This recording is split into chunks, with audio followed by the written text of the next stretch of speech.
Yeah. Oh, Yeah.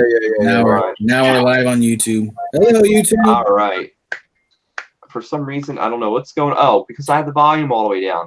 Sorry, I was gaming and I turned the volume down so we couldn't hear my voice over the video games I was playing, but now we can hear me loud and clear. Good evening, everybody. My name is Brian Enright, and welcome to another episode of THS Lives here tonight.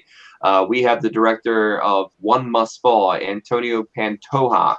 So he will be joining us in a little bit. But my name is Brian Enright. You can follow me on Facebook, Instagram, and Twitter at Brian Enright. Up next, we have Jared Letourneau. Jared, good evening. Good evening, Brian, and all the pricks and clits at home.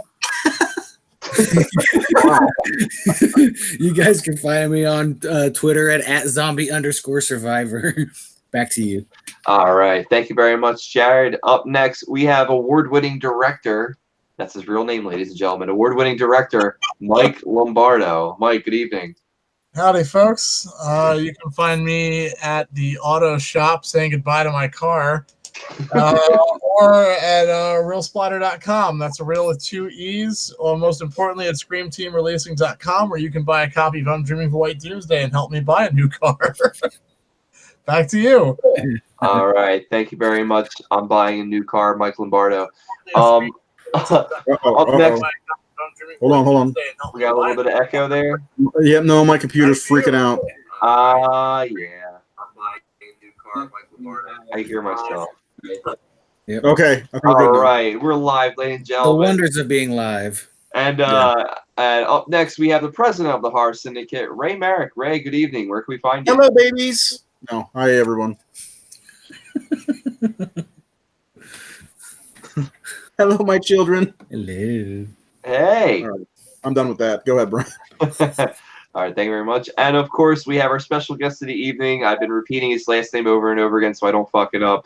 But let's see how we do it this time. We have our special guest evening, director of One Must Fall, Antonio Pantoja. Good evening, Antonio. Yeah, there we go. Spoken like a true Hispanic. Yeah.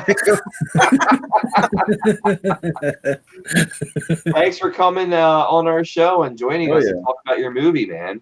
Oh, thank you for having me. Huge honor because I'm a huge fan of you guys. I follow all of you guys on Facebook too. So like, this is crazy to be on here and to be live, man. I just got such a fanboy. Such a fanboy. Come on. No, it's true. True story. Check your friends list. I'm on it. I've been lurking. Oh man, now I feel invaded. So you got this movie, One Must Fall. I know behind the scenes we were talking a little bit about our tastes in music and everything, but we're gonna get into that, and so that way everyone else who is listening can get involved. We're a fully interactive show, of course. Anyone has any questions while watching this show, please feel free to comment in the Facebook group chat, or if you're on YouTube, feel free to comment in that comment section. And you can ask us and Antonio anything you want. So, Antonio, you have this movie, One Must Fall. This is this movie takes place in the 80s, and it's a horror film. So tell us a little bit how you got your inspiration to make this movie. So basically, the budget really kind of dictates a lot of stuff, and I think it makes you even more creative. So budget limitations sometimes can be good. So making a period piece that's from the 80s is very difficult on a limited budget. But I knew I had to get rid of cell phones from the movie in order to make a good slasher flick, because otherwise, people would just be like, I get no good coverage here, so I can't call the police. And like, that's just a piss poor cop out. So I knew that I had to get rid of cell phones, and I didn't do it because nostalgia is very popular right now, but because, it's just better to do it that way through a period piece so that we can, eliminate cell phones so we don't have to, they have that technology. Because imagine like if the camp counselors in Friday the 13th had cell phones, then Jason probably wouldn't be, killing very many, the body count wouldn't be very high. So, I'm actually working on a script right now where I dealt with it where the character's like, shit, I have AT&T, and then everyone's fucked. Yeah, dude. That's awesome, man. That would honestly, that's a really good commercial for a cell phone. That is really good. That's pretty slick. But so basically, I did that, And then I thought, like, like, what is like I knew that the wardrobe alone in an 80s film would like take up my entire budget. So I was like, what's something universal that I could buy that's cheap, that they could wear, that they still wore in the 80s. And I was like, hazmat suits. And what kind of jobs do people do in hazmat suits? And I'm like, oh, crime scene cleanup would probably fit in that realm. And then it kind of went from there. And I was like, what if they are the first people on the scene of a crime? What if the killer was still there and they're locked in there with in this massive warehouse where this guy's just slaughtered a ton of people? That'd be pretty cool. So then I just started writing about that, of course. But it was because of budget limitations that led me on that path. So sometimes that can be like a really good, that could help you creatively, dramatically. Yeah, I could see that. I mean, that's a pretty cool concept, and it is hard especially when you're doing a period piece. If it's not current, it's going to be expensive. It's going to be time consuming, and like a filmmaker such as yourself, continuity is key, and you have to make sure that you're telling a story that takes place, during that period of what you're describing. So, and of course, this goes hand in hand with the music and the soundtrack of the movie. Tell us a little bit about how you got that rolling. Dude, yeah, man. So I got really, really lucky. So a guy named Joe Stockton, who is an amazing composer. I basically sent him a playlist. And, well, actually, before I sent him the playlist, I just told him about the movie and what it was going to be about and stuff. And then he was like, yo, this is the sample audio that I put together for the film, because based on the things that you told me in the film and how it feels, this is what I think it should kind of feel like also, music-wise. And, dude, it was perfect. It felt like It Follows meets the new Maniac soundtrack by Rob, and some Disaster Piece was in there and stuff. It felt like all that stuff. But it was completely 100% composed by him and his brain. Sorry, my dog's barking. I'm so sorry. My kids and my wife just got home. But so basically, yeah, he just did all that, man, and he's amazing. And then we also licensed a few tracks from let's see, who did we get? Time Cop 1983, and Trevor Something did a track called My First Crush. And while it's not in the movie, we did find some like really cool places to put it, like on promotional material. Mm-hmm. So you're a huge fan of synthwave. Yes. I take it. We already went over that. I just want to know, did I hear right multiple times that the company they worked for was Initech from Office Space? Yes, yeah, they work for a company called Initech. And I heard that. I'm like, hold on, what'd they say? I caught that too. Yes, there's a bunch of callbacks in the movie, of course, because I think, as filmmakers, we're always trying to like recreate or do a callback to things that we love or things that we grew up on and stuff. Mm. I also saw a fabulous cameo from a friend of the pod, Nathan Thomas Milliner.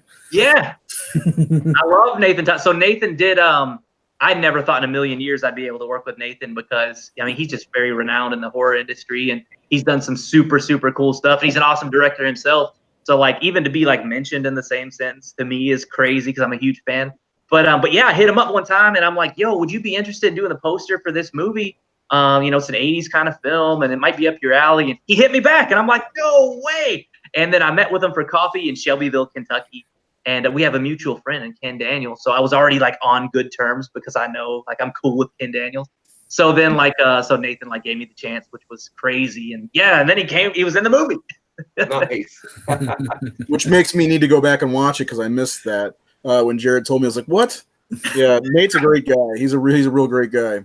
Well, he lost like a ton of weight, so he looks like a freaking fitness model, man. So like he's in the beginning, of the office scene. So he's beautiful. He's a man dime, So that might be it. I'm messaging him right now. Tell him Antonio. So I gotta ask you something. That's funny. The cover art that I've been seeing, is that a Christopher Shy exclusive? Christopher Shy did that too, man. So the power of the internet and technology and stuff these days, man, is you can reach out to anybody and they might get back to you. Like if you've got like a compelling enough like intro, about yourself and stuff. And I hit up Christopher Shy like 6 years ago, man. And it was before he did the Mandy poster, before he did Godzilla and stuff.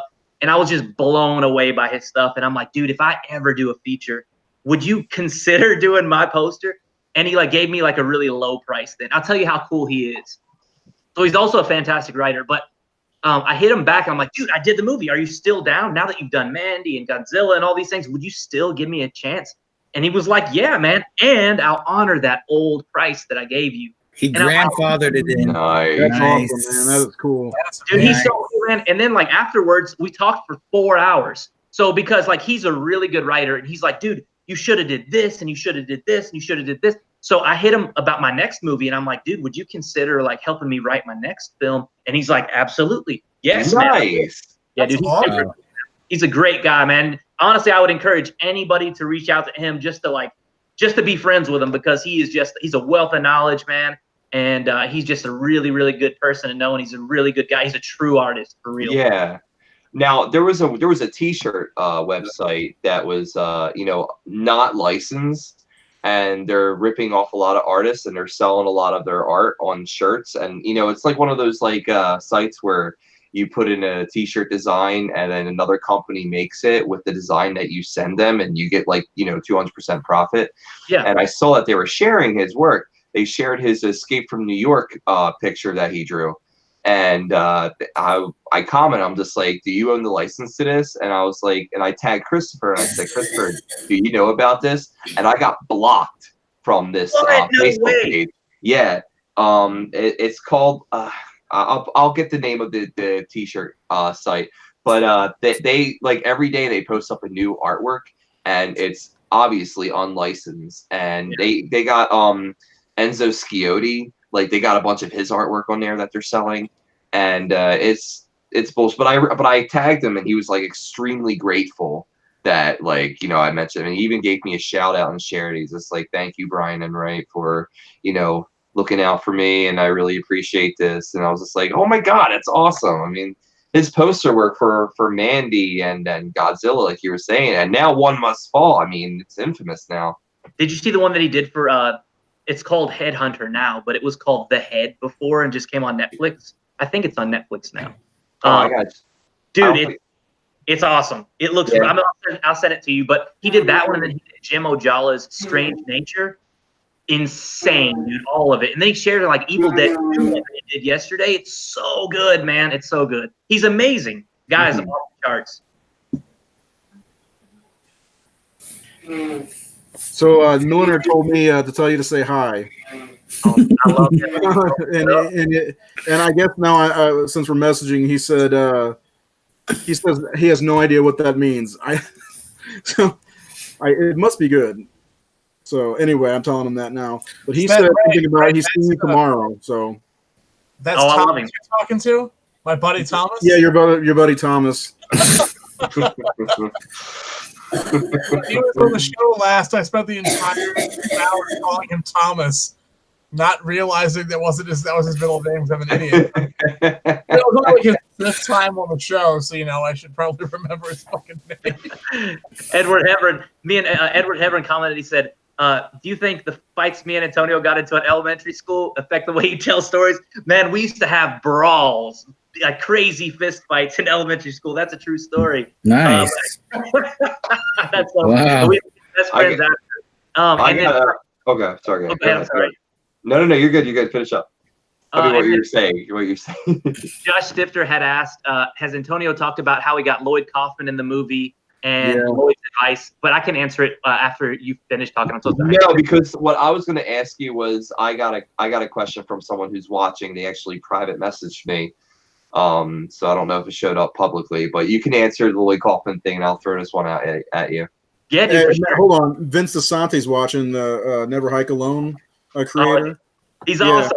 So you must be special to Brian Antonio, because he wasn't on for Vince's last episode, and I think Vince might be a little upset by that. So anyway, go ahead. Well, we'll have to get Vincente on one of these days. They told me you were on. Love you, bud. Lloyd Kaufman, man, same way. I just reached out to him, man. I was a huge fan of his since I've been a kid. So I even had a Toxic Crusaders birthday party, because I've just always been a huge fan of Toxic Crusaders and Toxic Avenger. And I reached out to Lloyd 3 years ago, and I was like, dude, I'm a huge fan. I've always wanted to make a trauma movie since I've been a kid, and this and that. And then he called me and he's like, you could do much better than that. You know? He mentored me the whole time. So he told me I was really scared to make the first feature. And he was like, dude, he's like, you can't be too scared to do your first feature. He's like, you're acting like it's this giant dragon you got to slay. And he's like, but really, it's just your first feature. And I'm like, yeah, man, that's why I'm so scared. It's my first. And he's like, no. He's like, it's not your last one. You're going to do another one. This is just your first one. He's like, I tell you what, you do that movie and I'll be in it. And I was like, no. And I'm like, he said, yeah, now you got to do it because I'm going to be in it. And then he was in the film. So I was very lucky for that. That is Very awesome. cool. Very cool. So what was your whitey tighty budget for him? He's got his contract generally. Dude, I'll send you a longer version of the things that he said on that specific moment, and I couldn't even show it, dude. Because he said, man, mind if I ad lib? And I said, yeah, that's perfect. And dude, what he says like after what's in the movie is 1,000 times worse, and it's so funny. But there's no way we can get it. Well, we got a question from Edward Heverin. He wants to know, do you think the fights you got into in elementary school affect the way you tell stories? Yeah, man. I think honestly, man. So most people don't know me this way at all, but I swear to God, it was those fights that we got into like some knockdown, dragged fist fights all the time, and like later on in life, I think he prepped me for getting in like some prepped me for the street life or something, because I used to get in like all kinds of fist fights after that. But dude, I'll tell you, I'm the nicest human that most people will ever meet, but a lot of people just want to earn their stripes off me or something. So like, I swear to God, That's brave. but and that's why I don't go out ever again. But that's because of you, Edward Heverin, because you got me, very reactive.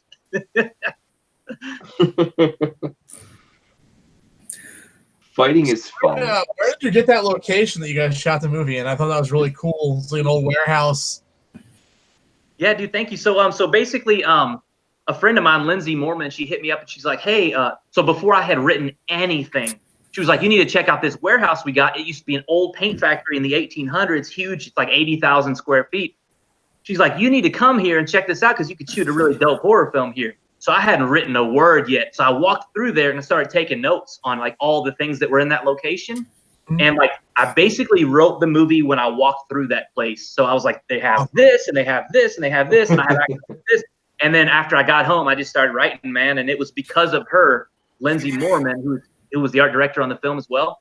That was the reason that like I had written it. But it's called Paint Factory Studios. It's here in Louisville, and it's like an 80,000. I don't know what that might be too big. I don't know. It's a massive warehouse, and if somebody killed someone there, then they could definitely hide for a few weeks and no one would ever find them. And there is only like one entrance and one exit for real in that place. That's cool. Was it abandoned or is it still in use? I'm sorry, one more time. Was it abandoned or is it still being used for stuff? No, they still use it. They have like office spaces and stuff like that. And there's like an e-cig place in it that's operating, and they like make their e-cig juice in there and all this craziness.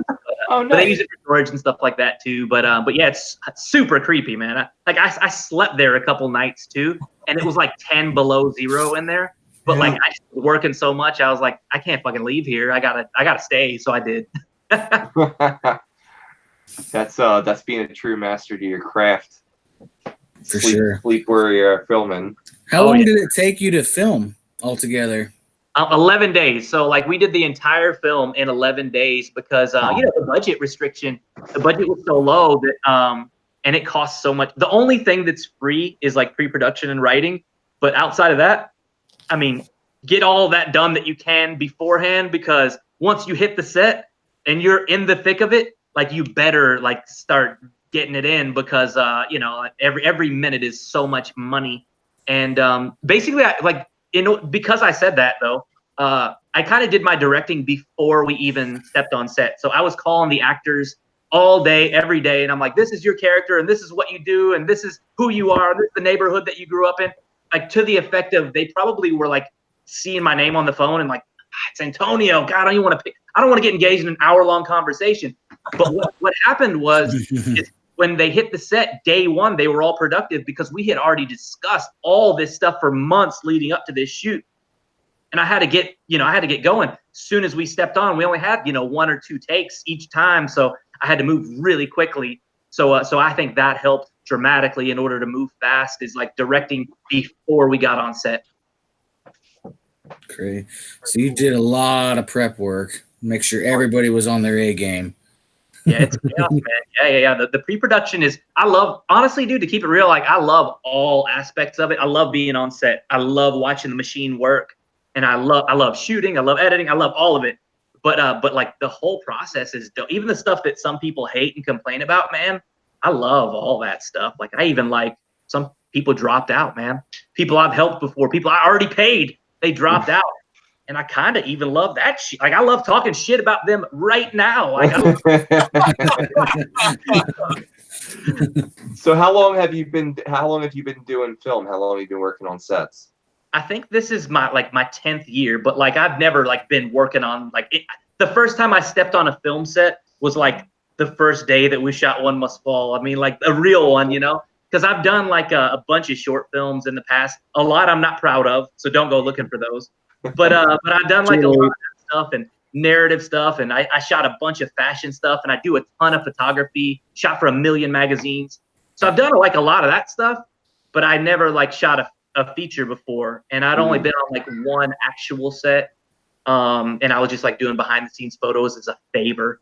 But I got to see like the inner workings of it and stuff like that, and it was cool. But I needed to run a much more tight ship because I didn't have any money, Now, you did something really cool, and I shared it the other week, and I hope that you had a really good turnout over it. You mentioned that you were doing like a free headshot day in Louisville, Kentucky. How did that go? Oh, dude, thank you, man. A bunch of people came out. It was super cool, man. So thank you for doing that and sharing that. I didn't even know you did that, man. I would have totally thanked you. Listen, as someone who is an actor, who is striving to be a working actor, it's a really cool thing that you did for those who are in the same situation that I'm in, or anyone is in as a working actor who wants to be a working actor, that you're able to do like high quality headshots, because a lot of times people can't afford them, and that's something they want to do.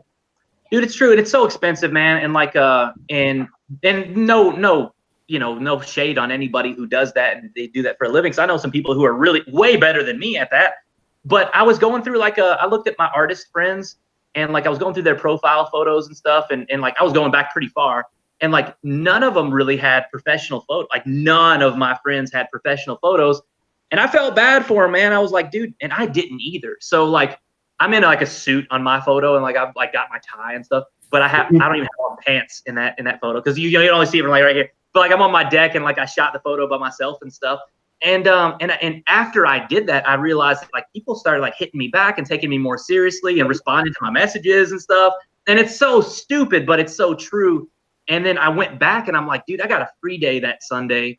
I would love to like be able to give back and have like, just give these photos to anybody who needs them, man, because it is so important. It's so stupid, but it's so important, man. And if I can help in any way, I do free classes too, man. And like, I didn't know if like 5 people will show up to my class or 10 people, but 300 people show up to the class. And like, and I just show my lighting, shooting, and editing technique for photos, like right in there in front of, an audience, which is cool. I'm not a very good public speaker, and I'm not even very good as a photographer or anything, but I'm down to teach whatever I know, Yeah, no, you're doing a fine job being interviewed, of course. So, I mean, there's people that we have interviewed in the past where it was like, we needed to shoot them with some adrenaline to get them moving. But you could bottle mine, like you could bottle my urine probably and drink it as adrenaline. I think, man, I got a lot of adrenaline, but I just don't. I'm not a very talented person, but I have a lot of energy. Yeah, I already drink Mike Lombardo's urine, and it's nothing against you guys. It's just that he's local. But I get energized by that. So I drink a lot of Surge, so there's a lot of caffeine. Oh yeah, now we're talking. Mike's pee tastes like the 90s. Yeah. Extra cooler and Surge. And that's the quote to put on your movie. Mike's pee tastes like the 90s. Yeah, I'm Jason Green. Actually, I go to the clinic for that. I'm dreaming of a White Doomsday too. Mommy, your pee tastes like Surge. There's a lot of really great people on. I saw Brooklyn Ewing joined a little while ago and stuff. I'm a huge fan of her, man.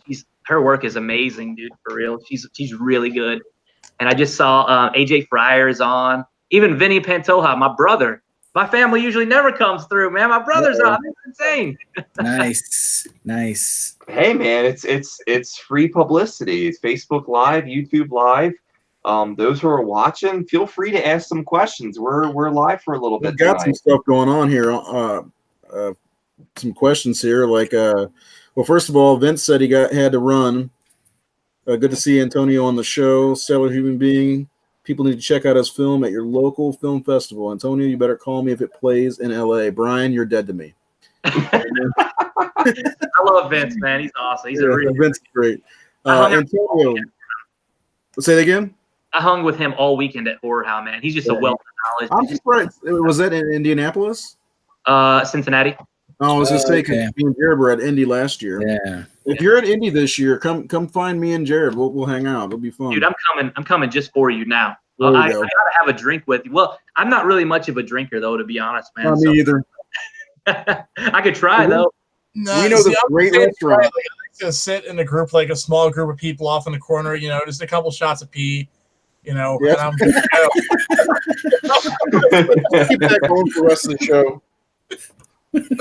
Mike's gonna bottle his pee and send it to us. So, we do have a question. Like, what are some of your favorite all-time horror films? Oh, is that for me or just all of us? Well, that's you. They already know ours. Okay. Mike's just street trash, and that's about it. I love so many, man. I have them tattooed all over my whole body. Uh-oh. I love Evil Dead is huge for me. I get huge inspiration to me as well. But Evil Dead, even the remake, I might catch some heat for that. But No, I I have love it it. tattooed Not on. here. Is that low pan you're flexing right there? Oh yeah, I got Lopan here. Yeah. Just all over, man. I even tattooed myself on my legs of tattoos. So I've got like a bunch of horror stuff all over me. But inspiration wise and what I love, The Exorcist, it scared the shit out of me when I was a kid. So I saw it when I was 4 years old. And I think it was because they wanted to cause me trauma. It was a cousin of mine named Tracy. And she showed me The Exorcist. And dude, it fucked me up so bad that I slept in the middle of my parents in their bed until I was 12 years old. I shit you not. So it ruined their sex life. So basically, I slept right in the middle of them. And my brother Vinny, who's watching right now, that's why you're 8 years younger than me, because I ruined their sex life. I ruined their sex life. That's why you're 8 years younger than me, just so FYI. When I saw The Exorcist as a kid, I started pissing in the middle of dinner parties on the floor. So all I ruined my parents was their carpet. Yeah. Dude, so that, and then I love all the French stuff, man, that came out in like the last 10, 15 years, like Martyrs. Martyrs is so great. Inside is Inside. amazing. Frontiers was so good. And then I love like the South Frontiers. Korean stuff, what they're doing like with Train to Busan and I Saw the Devil, I thought were both phenomenal. Old Boy, amazing. And then I even love like I like a lot of the foreign stuff, but I love like a lot of domestic stuff too. Like the Maniac remake, I thought was like one of my favorite remakes ever. Elijah Wood. Oh, it was so good. It was so good. Yeah, it was better. I like it better than the original. Oh, I just I wouldn't go that Look far. at the time. I gotta go hang out with Joe Spinell's ghost right now and have it. We got a hot take. Well, I'm Mike hanging out with doesn't like it. mom's ghost, so I mean, we gotta get together. I think that the Maniac remake was fine. My only problem was I feel like it was miscast. I think Elijah Wood's a really good actor, but he's pedophile creepy, not serial killer. And I don't mean that as a dig against him. I mean that seriously. Like he's too like squirrely to be like he's man. too Frodo. I didn't buy it. He was like he's too small to like overpower people and stuff. He did I can see good. that. I just feel like he was miscast. Like I really wanted like the sleazy like slime, like sweaty, grimy maniac. Like that's what I wanted. And Like the dude from Greasy Strangler. I was gonna say that. Oh, yes. Yeah, Strangler, man. That's my shit. Seriously, man. I tell a lot of people about that movie. I love it. It's a fantastic movie. It's absolutely bonkers. Oh, it's so good, man. And like I'm friends with the Michael. It's Michael St. Vincent, I think his last name is on Facebook. And dude, he is just as crazy and lewd on Facebook. He is awesome, man. He's so cool. I follow his posts like traditionally. He's amazing. Yeah, I agree with you, Mike. I think Joe Spinell was actually like a big teddy bear when he wasn't like I mean, part of it, admittedly, is like Joe Spinell might as well be like related to me.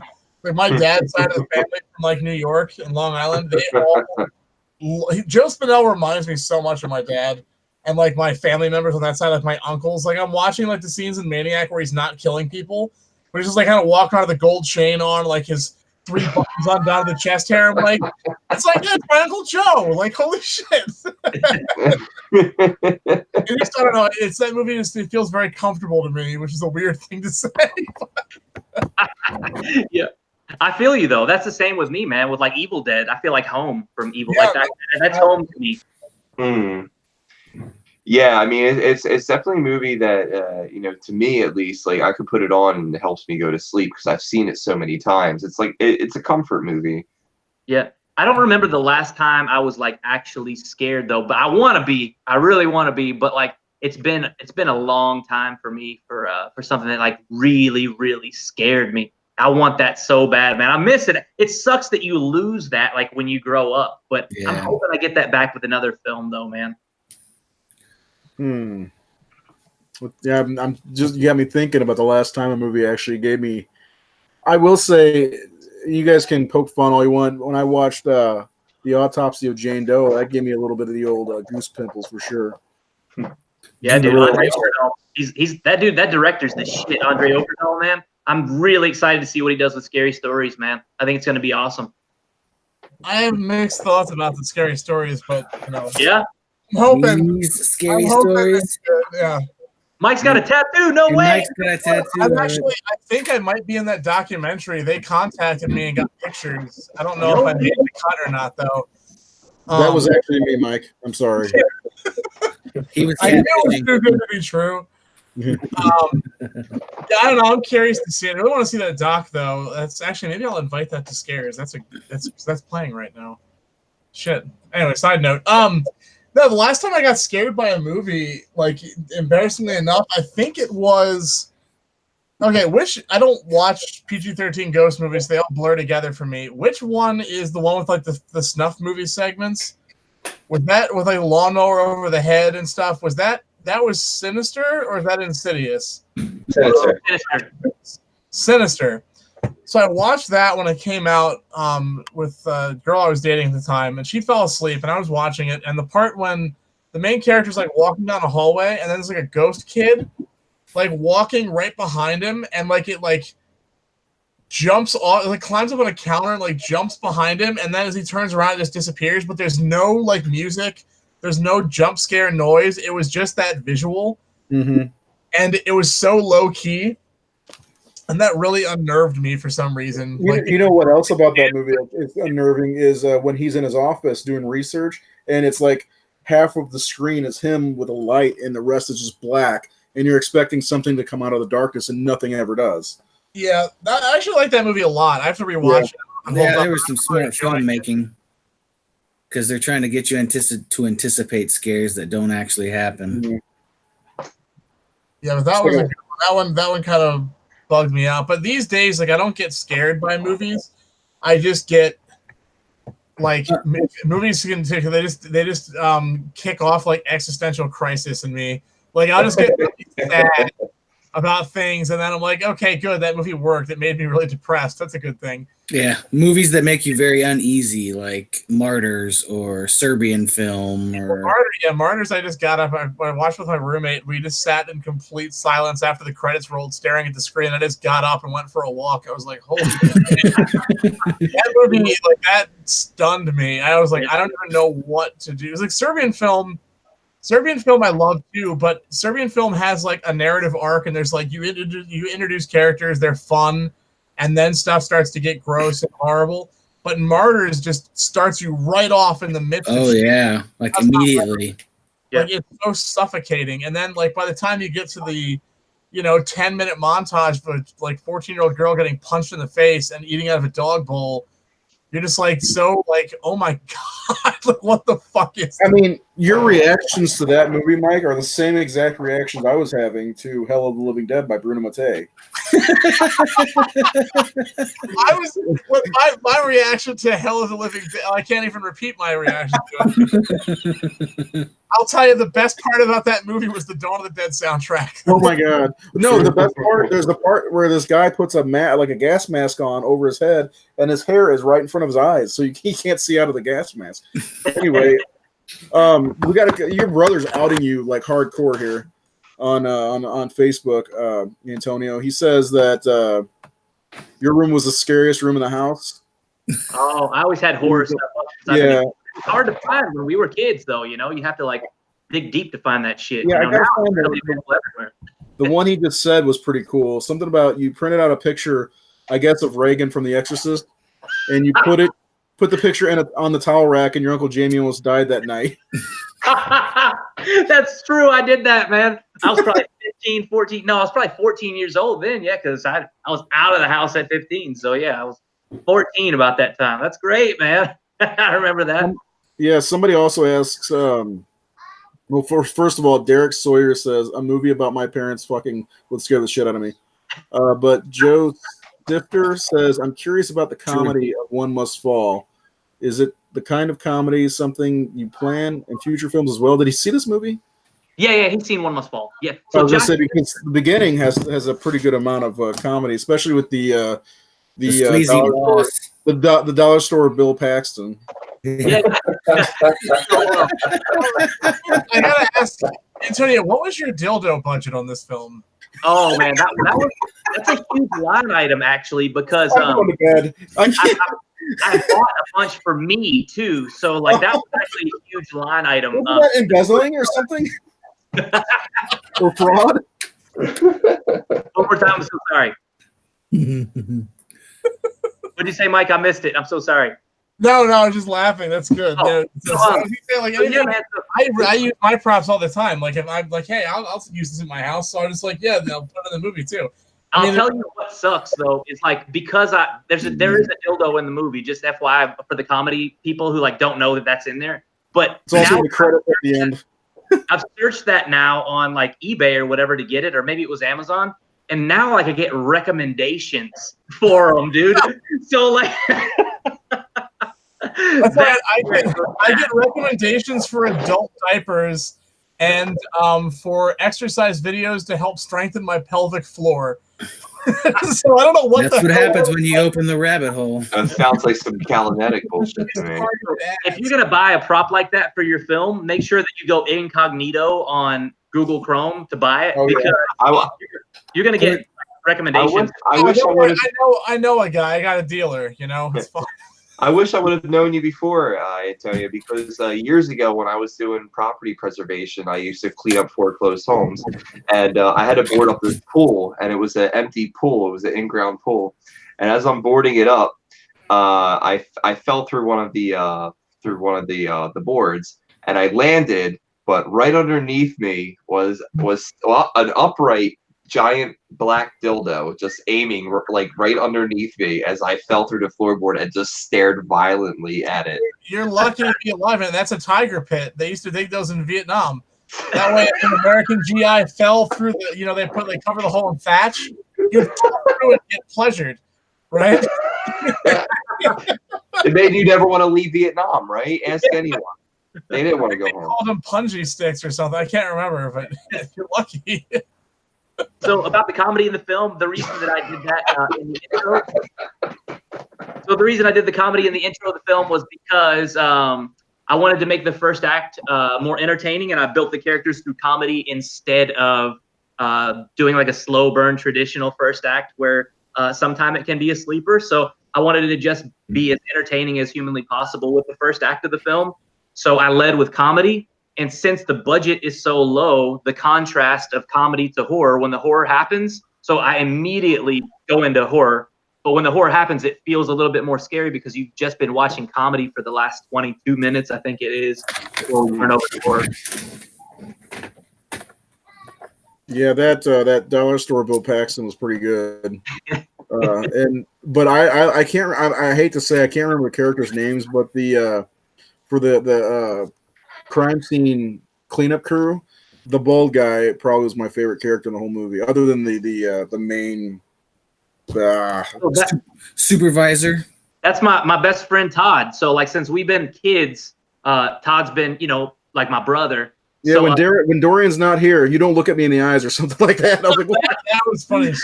Oh man, thank you. So Todd, I just wrote Todd as himself. I even named him Todd because that's my homie since we've been kids. So he's not even acting. Like that's just who he is. okay, well, bring him to Horror Hound because I want to hang out with him. Oh, dude, he's a blast. I swear to God, he'll be your best friend. But basically, man, he's been my homie since we were kids, and he always wanted to be, acting, and he's just a born entertainer. And I was like, yo, I put you in my film, man. I really want you in. And I gave him the script, and he's like, dude, this is a huge role. I don't know if I'm prepared for this. And I said, yeah, man, I would bet the house on you, man. You're going to be amazing. And I thought he was amazing. Like he blew me away, man. He's so good. And that's the first time he's ever been in anything. But he's in all my stuff, of course. Like any short films or music videos that I do, I always put Todd in because he's my brother. So I gotta. He's my motherfucker. So I gotta put him in everything. Yeah. He's my motherfucker. That's great. Yeah, I liked his character, and not to get too much into spoilers, but whenever they get to the what is it, the building, would you call it, the paint place where they yeah, whenever him and the gay guy, what was his name? Alton, yeah, they had a couple moments there that were pretty good together too. Oh man, thank you, man. Yeah, they had really good chemistry. So and I thought that their character dynamics were so different that like the contrast of them together would be really, really good. And I could, write some funny moments because of how different that they were. Yeah, completely polar opposites. Mm-hmm. Yeah, totally. Like, don't go grabbing my alpha dick, Todd says. That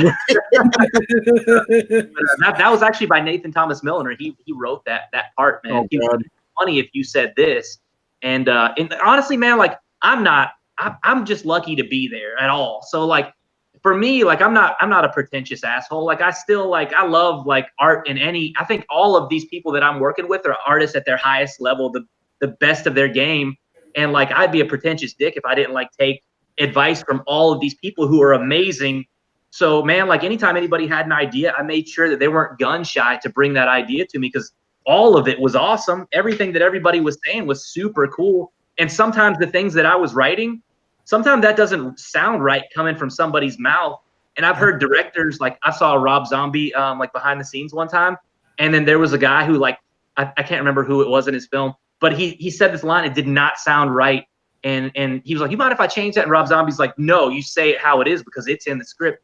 And like I was like, wow, man, it doesn't sound right coming from there. You can't use the script as Bible, his law. It's like the first thing I do when I'm giving actors stuff. I'm like, I'll let them say it a few times, and I'm like, you can feel free to change this to fit your cadence and how you speak, because it's infinitely better because then it seems comfortable, it seems natural. And we did a lot of that. Just a robot reading a page.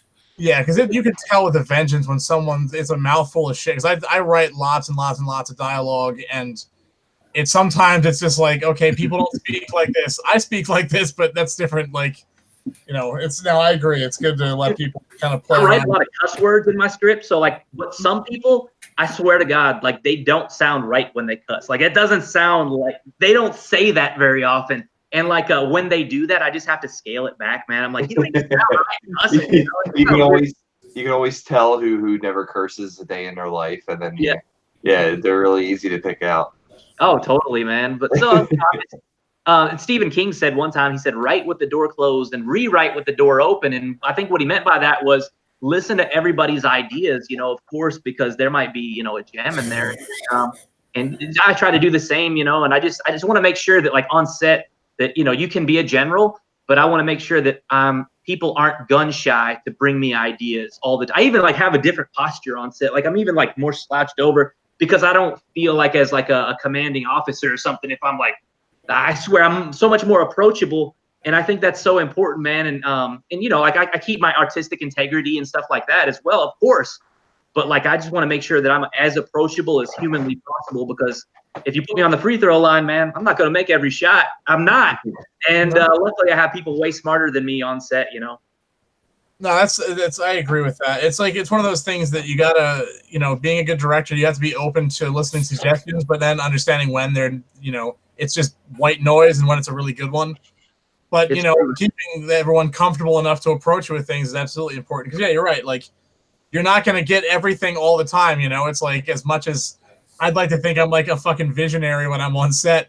It's like let's do this, and everyone's like, "That's fucking stupid. Why don't we do this?" I'm like, "Oh yeah, that's a great idea. We should do that instead." And then you're going to take the credit for it later. So it's awesome. Like it's win-win, really. So I want to go around. I want to get some. I want to get some final questions from you guys, and I want to wrap up on what is going on in Facebook land. See what the comments are, and have you answer any questions that are remaining on Facebook. And then we'll do like a roundhouse style and of questions, and then we'll promote the shit out of you. Thank you. So where do we leave off? When and where can I buy the movie by Keith Saunders? He's alluding to thinking it's going to be Scream Team. Oh, okay. So Yeah, I'm just gonna ignore that question. No, you don't have to ignore it. I mean, he's still on the circuit, so it's probably a little bit of time, right, before you get before you go to what is it called? Distribution. There we go. Yeah. Distribute. Okay, so fuck. I wish I could have plans to put a scary picture behind the glass earlier. That would have freaked. He would have freaked out seeing that on camera. Ha ha ha ha. That was from Vinny. Somebody thought that was funny. Yeah, I didn't hear it. That dude sounds like the Wizard of Oz from Derek Sawyer. Oh, dude. Derek Sawyer is hilarious, man. He's one of my best friends. He's a very sharp guy. He's a comedian, too. A stand-up comedian. Oh, cool. All right. So any final questions for Antonio before we wrap up? I only ask as, do you have anything coming up on the horizon? Yeah, man. So I'm working on my new movie now, and so basically, it's much different than One Must Fall is. So there's no comedy in it at all. I don't want to pigeonhole myself into creating these movies that everybody has an expectation for. Right. So this one it's very serious. It covers some very serious issues as well. But it's like more like a dark fairy tale, but it's still horror. So if it's cool, can I tell you guys about it? I haven't told anybody about it yet. It's cool. It's super cool. Thank you. So this is the first time I've told anybody about this. So like anybody who's on my friends list and watching or anything, this is the first time they've heard this. So basically it's about this this little girl who's in foster care, and she has not much use of her legs. And because her parents got in a car accident, but they died and she lived. So she'd been through all this stuff, and then she goes into this into foster care for this shitty family who abuses her. And then even though she's been through all this, she still works up the courage to go to school, and they bully her there. And basically, she still just keeps going. But she goes and she wishes that a monster would exact revenge on all of her enemies, and it does. So that's nice. It's a very dark fairy tale. It's very serious. And as of last night, I got Sonny Garasamowicz involved, who did Where the Wild Things Are. He's the creature. He did the creatures for Where the Wild Things Are. And really, wow. And then also he did the art direction for the film Her. But he so now he's really on this film, yeah, which will be super cool. So I got very lucky. But he's a really, really, really good guy, and he's really amazing. And I can't believe that I'll be in a situation to where I can work with him, man. It's unbelievable to me. That's amazing. Yeah, Where the Wild Things Are is like top tier stuff. Beautiful. Dude, and then like it's all practical effects. So like I'm huge on practical effects, except for the mouth and the eyes on the creatures. But he did the creature development, so he did all of that stuff, and it's all practical. So he's actually in one of the suits as well.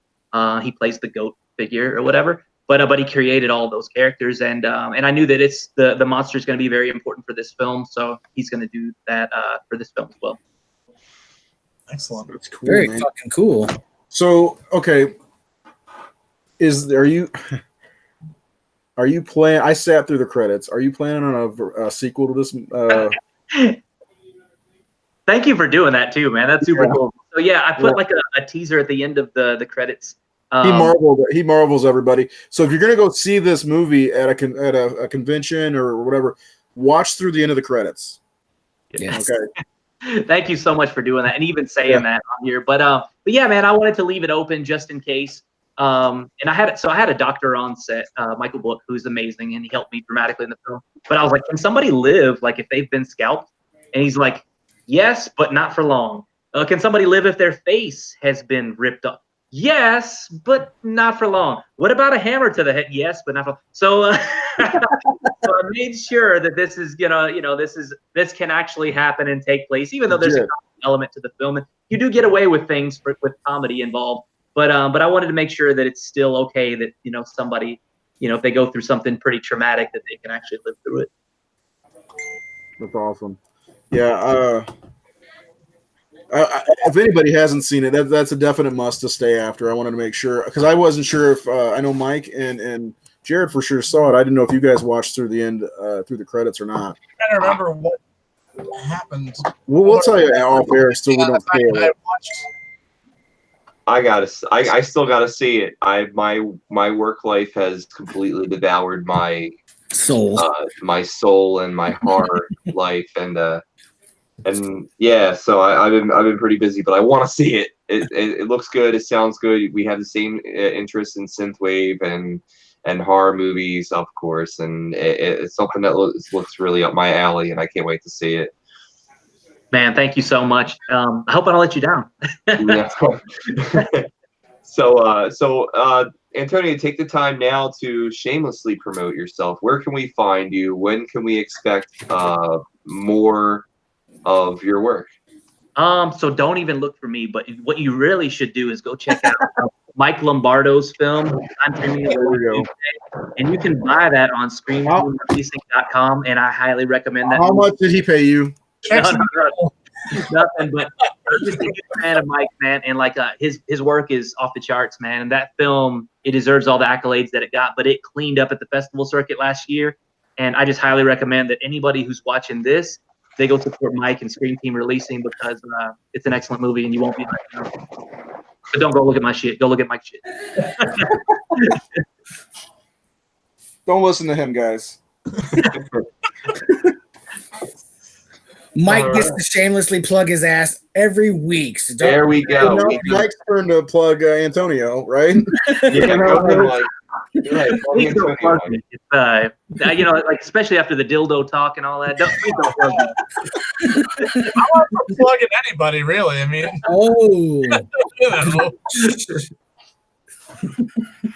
It's out of control. But no, thank you guys so much. Seriously, it's a huge honor because I'm a huge fan of all of you guys, and it's just I can't even believe that I'm in front of you right now at all. Like I can't believe my little pictures on the bottom of this screen, talking to you guys who like I look up to so much. This is crazy to me. So thank you so much for even giving me the shot, man. Oh, you're welcome, brother. Thanks for coming on. Thank you, man. My name is Brian Enright. You can find me on Facebook, Instagram, Twitter at Brian Enright. And up next is Jared Laterna. Jared, where can we find you? You guys can find me on Twitter at @zombie_survivor. That's zombie with no E because I appreciate Italian horror. Back to you. All right. Thank you very much. Up next, award-winning director of I'm Dreaming of a White Doomsday, Mike Lombardo. Mike, where can we find you? You can find me with Jared Laterna watching Fettuccine Argento's amazing films. And, drinking each other's urine as well. Don't forget about that. You can find me on Facebook. You can find me facebook.com/realsplatter. You can creep on my personal profile. I might accept a friend request after like 3 months. You can find me on Twitter and YouTube, realsplatter.com. And actually, you'll be able to find me May 31st through June 2nd at Pop Rock and Horror in Gettysburg, Pennsylvania. I'll be running the Scream Team Releasing booth there, actually. So come on by and you can buy a whole slew of awesome indie movies. And including. Oh, I don't actually know what any of the movies are. I don't pay attention. Okay. But you should absolutely check out One Must Fall. It's a very, very good movie. And actually, I have some things to discuss with you after the show, Antonio. So dude, thank you, man. Can I say one more thing? I'm so sorry. So a friend of mine, because I won't plug myself, of course, but my friend Josh Stifter was on, and he does a Patreon where like anybody who wants to learn about filmmaking can pay $1 a month and learn like a wealth of knowledge. And Josh Stifter was on the show Rebel Without a Crew, and he did a film called The Good Exorcist, which is amazing. So it's on El Rey Network, and he's walking people through the process of making his next film. And he's just a really, really, really good dude, man. And I just highly recommend that anybody who's trying to make a movie, check him out because he's doing it right. Very cool. All right. Up next is our president, Ray Merrick. Ray, where can we find you? Well, tonight you can find me watching this gem, one of Mike Lombardo's personal favorites, Hell of the Living Dead. I got it for free. So that movie may actually be better than The Killing. It's not. It's really quite terrible. There's a shambling zombie who walks like this, like he's shaking his tits. And,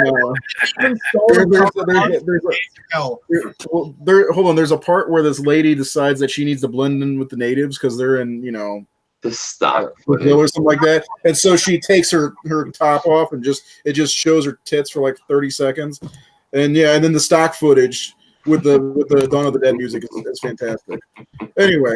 I love they stole the cover off the Gates of Hell as well. Yes, true.